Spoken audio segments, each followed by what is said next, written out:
Ooh, a 30-inch turn-century heap ceiling fan with a Harbor Breezeway light kit and SMC 42 globes.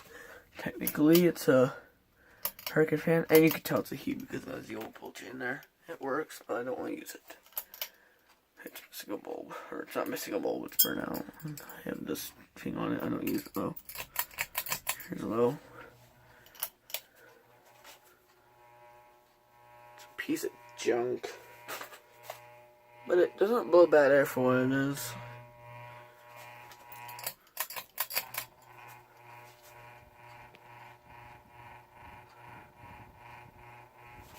And high.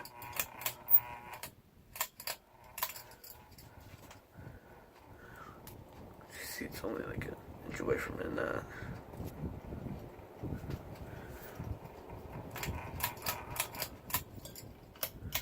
Anyway, that'll be all. Thank you for watching.